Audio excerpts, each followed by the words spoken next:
Hello, I'm Holly Davis, International Animal Communicator, Behaviourist and Therapist. Thank you for joining me today. One of the questions that I'm asked quite often is how do I know which is a suitable animal communicator for me and my pet or my horse? The answer to that is, there's quite a few different answers to that actually. It depends on exactly what you're looking for. And I think one of the important things first is to stress that there is a difference between reading an animal and animal communication. And a lot of animal communicators do what I call reading rather than animal communication. So I thought first that what I would do is just explain to you the difference between the two. Animal communication basically is a direct line to the animal involved that you're communicating with. So you have an open dialogue with them and basically almost like a question and answers type session.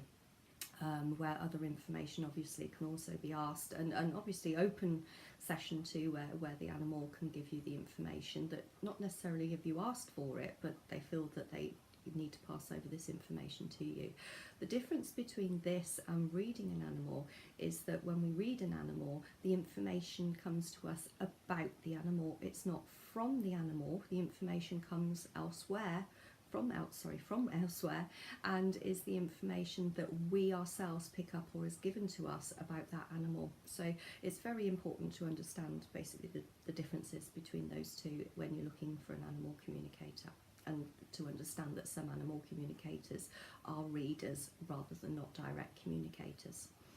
One of the other things that's really important to understand when we're communicating is that what is our level of experience? What is our knowledge in that specific species? Is it a dog? Is it a cat? Is it a horse? Is it waterfowl? Is it poultry? Is it reptiles? What are our experiences? Because when we're communicators, basically our ability to ask questions, not just the questions that the animal's caretaker puts forward, but also the questions that we know ourselves need asking, are going to be limited if we're not understanding of that type of species and their natural needs. Another thing to take into consideration is pricing. What does the person charge? Are they charging £25? Are they charging £45? Are they charging £75 or above? One of the things that obviously needs to be highly considered, especially when you've got more than one animal, is how much is the fee. Smaller fees are a good thing, obviously, because it makes it more widely and readily available for different people, especially if they've got lots of animals.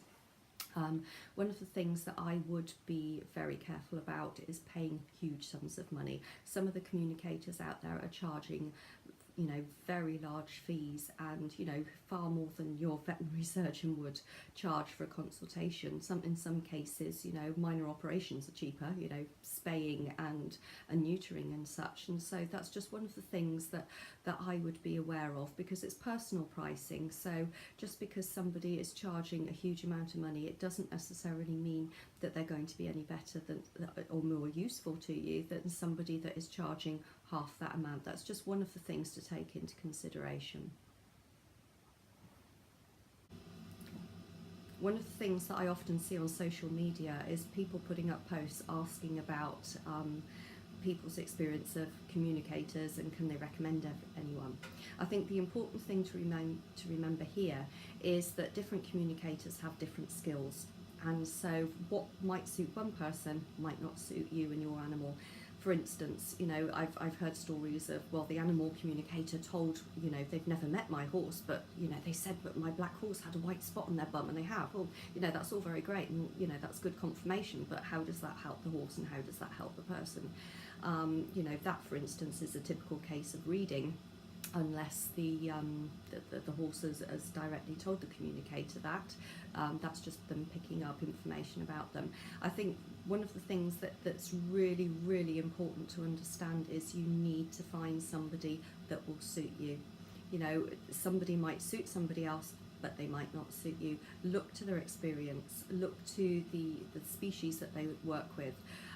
You know, phone them up, ask them, question them. You know, they'll be able to answer your questions about how they work, what you can expect from a session. You know, any good animal communicator will be, you know, perfectly happy to explain the process to you. I think also as well it's very important to understand the difference between communicating distantly and communicating in person, which is pretty much the only difference is with you're stood physically with the animal in one instance and you're not with the next. That really is the only difference. So don't be put off by using distance communicators, because the communicator isn't communicating with your animal's physical body. They're communicating with their thoughts, feelings and images and everything that's being presented to them, and working, you know, as a two-way dialogue. So whether you're there with the animal or not as a communicator isn't going to make any difference whatsoever. Some communicators will ask for a photograph of the animal. Some will ask for the eyes to be clearly visible, or for it to be quite a recent photo. Some animal communicators, like myself, are just happy to work from a brief physical description, although, you know, a photo's handy if you have one.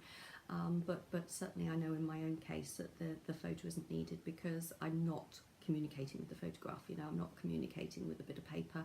I'm not looking for information in the photograph. It's purely, I know in my instance, that it's all to do with just forming a mental image that helps with that concentration and connection. So once again, don't be put off by distance communication, because in some instances there be communicators out there that actually find it easier, or at least less distracting, to communicate in this way, because when we've got an animal in front of us, you know, we can be freezing cold stood out in a windy field, we can be being nudged, you know, harassed to keep patting or stroking the animal, and so all of those things, you know, for some of us can be a little bit distracting, in the same way that maybe if we're presented with an animal that's lame, you know, our visual process will take over, and almost, you know, you automatically, the logical mind will say, you know, that they're lame in that leg, when what we could actually be picking up if we were communicating and tuning in more deeply is that that's the leg that the animal's actually compensating on and isn't lame in. So even being with the animal, you know, it can be misleading for us. This is one of the reasons why, as much as I'm happy to communicate in person if the animal's there with me, I have no problem with communicating distantly. In some ways it's better to go in blind in that way. I hope you find this video useful in booking a communicator, and I will be back soon with more videos, no doubt. Okay, thank you for watching.